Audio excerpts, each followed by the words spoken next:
Dictation शुरू होगी 5 second बाद।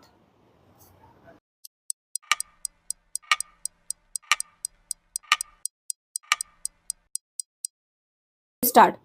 इस पर आश्चर्य नहीं कि केंद्र सरकार जन कल्याण के अपने प्रमुख कार्यक्रम आयुष्मान भारत प्रधानमंत्री जन आरोग्य योजना को विस्तार देने की रूपरेखा बना रही है।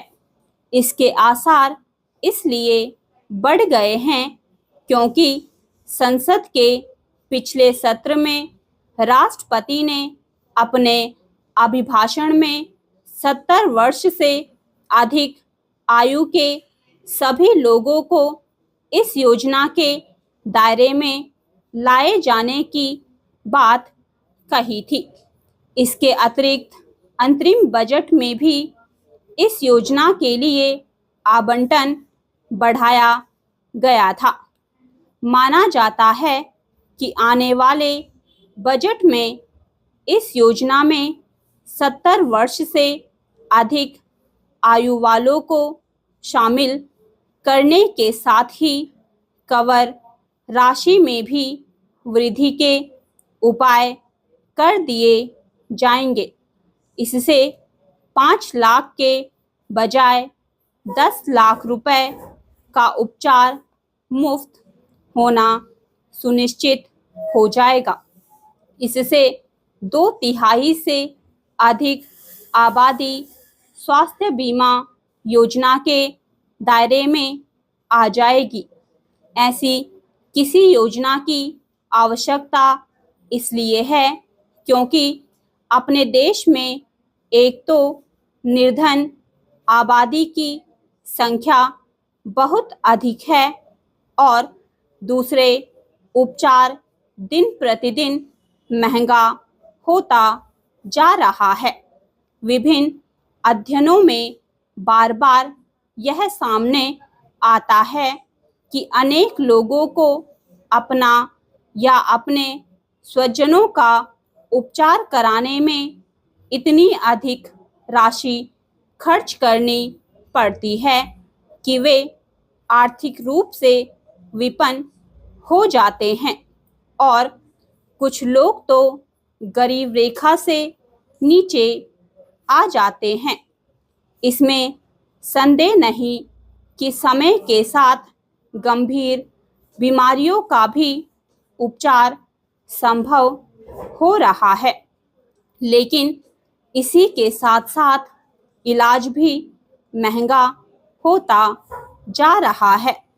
यह अच्छा है कि सरकार ने इस योजना की कवर राशि बढ़ाने और 70 वर्ष से अधिक आयु के सभी लोगों को इसके दायरे में लाने के बारे में सोचा, लेकिन अच्छा यह होगा कि वह 70 के बजाय 60 वर्ष से अधिक आयु के लोगों को भी इस योजना के दायरे में लाने की दिशा में आगे बढ़े।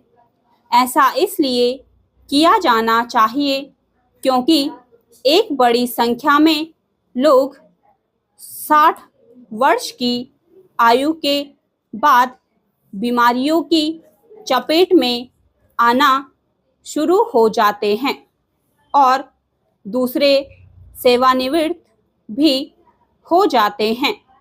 निजी क्षेत्र में तो सेवानिवृत्त 58 वर्ष में ही हो जाती है। अब जब सरकार आयुष्मान योजना को व्यापक बनाने की तैयारी कर रही है, तब फिर उसे इस पर भी ध्यान देना चाहिए कि इस योजना के लाभार्थियों को आसानी से उपचार की सुविधा कैसे हासिल हो। इस बारे में इसलिए ध्यान दिया जाना चाहिए क्योंकि ऐसी शिकायतें आती रहती है कि निजी अस्पताल इस योजना के लाभार्थियों का उपचार करने में आनाकानी करते हैं। इस आनाकानी का एक कारण उपचार खर्च के भुगतान में देरी है। हालांकि सरकार ने यह सुविधा प्रदान की है कि उपचार में आनाकानी करने वाले अस्पतालों के खिलाफ शिकायत की जा सकती है, लेकिन उचित यह होगा कि वह यह देखे कि शिकायत करने की नौबत ही ना आए। स्टॉप।